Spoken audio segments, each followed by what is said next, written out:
Right now, thousands of Australian retirees are sitting on an inheritance check too afraid to deposit it because they're worried it might wipe out their pension overnight. Here's the truth nobody tells you. What you do in the first 14 days after receiving that money can decide whether you keep your pension, lose it, or actually end up better off. Stick with me because today I'm going to walk you through exactly what to do, step by step. Welcome back to Centrelink Pension Bulletin. If you're new here, this channel is all about helping Australian retirees understand their pension, their entitlements, and how to protect their nest egg from unnecessary reductions. Today we're talking about inheritance. It's a topic that touches so many of you because right now Australia is in the middle of the largest transfer of wealth in its history. Baby boomers are starting to turn 80, and billions of dollars are moving from one generation to the next. If you've recently received or are about to receive an inheritance, this video is for you.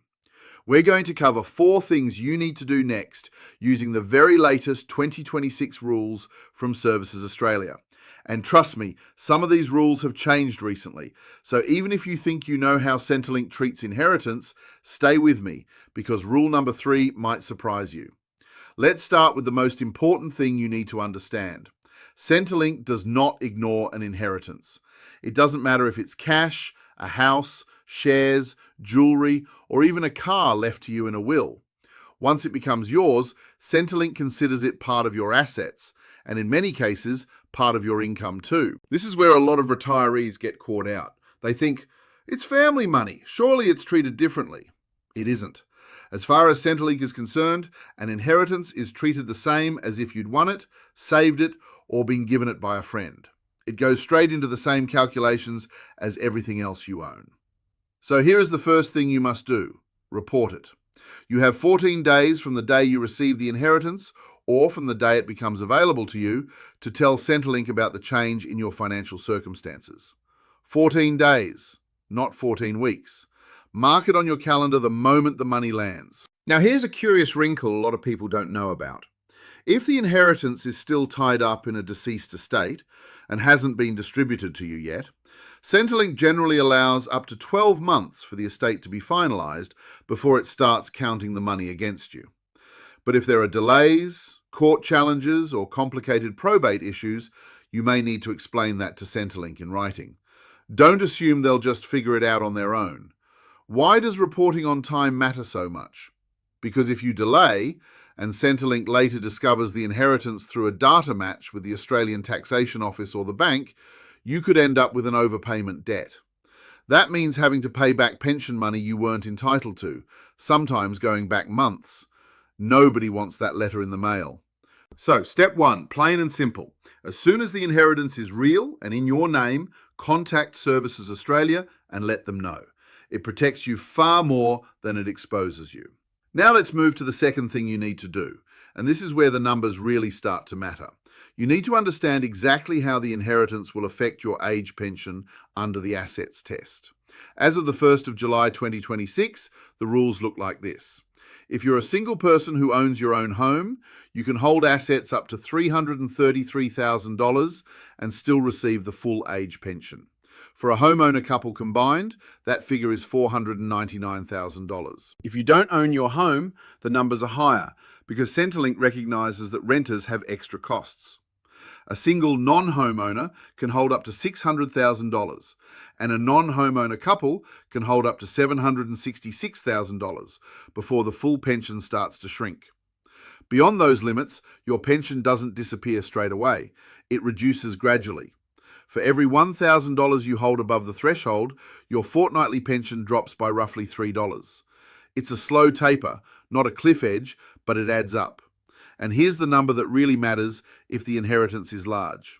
The pension cuts off completely, meaning you get nothing at all, once your assessable assets reach $733,500 for a single homeowner, or $1,102,500 for a homeowner couple combined. Now here's a curiosity worth pausing on. Many retirees assume their family home counts in these figures. It doesn't. Your principal home is completely exempt from the assets test, no matter how much it's worth. So if you inherit money and you're wondering whether to pay down your mortgage or top up your super, that decision genuinely changes how much pension you keep. We'll come back to that. Let's talk about the third thing you need to do, and this one catches almost everyone off guard. It's called deeming, and if you've never heard the word before, you're about to understand why it matters so much. Centrelink doesn't just look at how much money you have. It also assumes your money is earning interest, whether it actually is or not. This is called deemed income, and it feeds into something called the income test. As of the 20th of March 2026, the deeming rates increased for the first time in years. The lower rate is now 1.25%, and the higher rate is 3.25%. For a single person, the first $66,800 of your financial assets is deemed to earn the lower rate. Anything above that is deemed to earn the higher rate. For couples, that threshold sits at $110,600 combined. Here's why this matters so much when you receive an inheritance.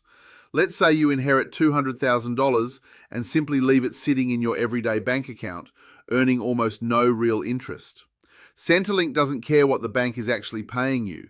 It assumes you're earning income at those deeming rates, and that assumed income gets added to everything else you receive, potentially reducing your pension under the income test, even if your bank account is barely paying you anything at all. This is precisely why so many retirees who inherit money end up shocked when their pension drops, even though they haven't spent a cent of it.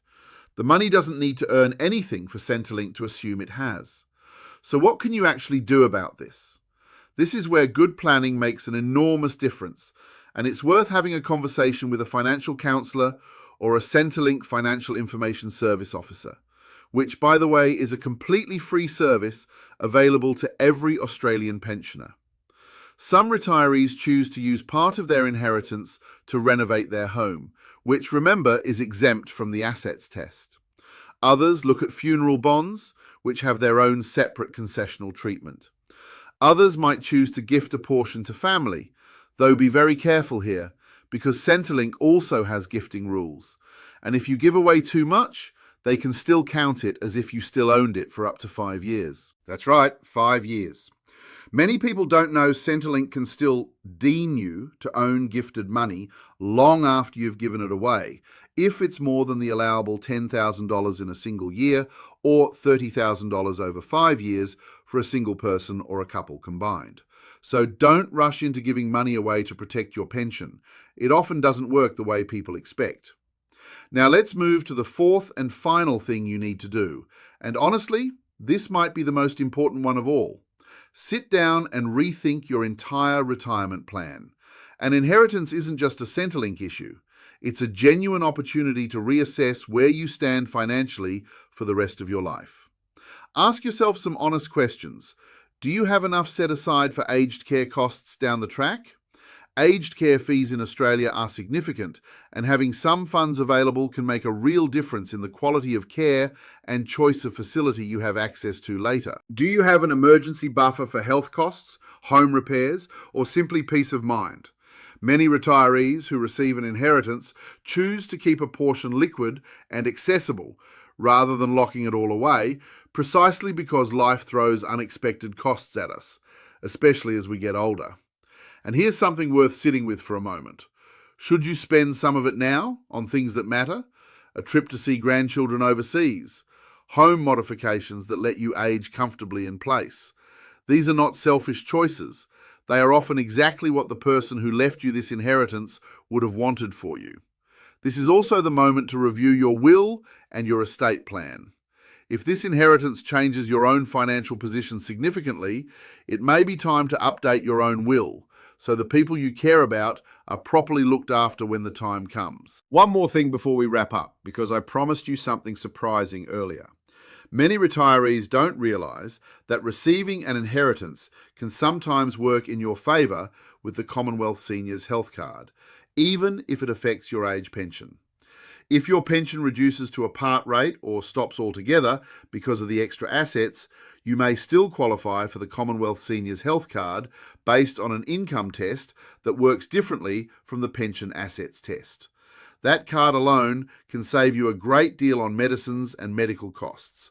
So don't assume that losing part of your pension means losing all your benefits. To bring it all together, first, report the inheritance to Centrelink within 14 days. Second, understand exactly where your new asset total sits against the 2026 thresholds.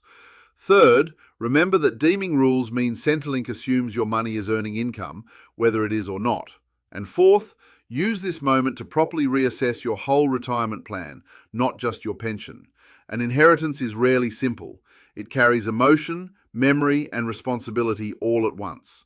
My hope is that today's video has taken away some of the confusion so you can make calm, informed decisions rather than rushed ones. If this video helped make things clearer for you, please give it a thumbs up. It genuinely helps this channel reach more retirees who need this information. Subscribe to Centrelink Pension Bulletin so you don't miss the next video, where we'll be looking at how the Commonwealth Seniors Health Card really works and who might be missing out without even knowing it. And if you have a question about your own situation, drop it in the comments below. I read every single one, and many of our future videos come directly from your questions. Take care of yourselves, and I'll see you in the next video.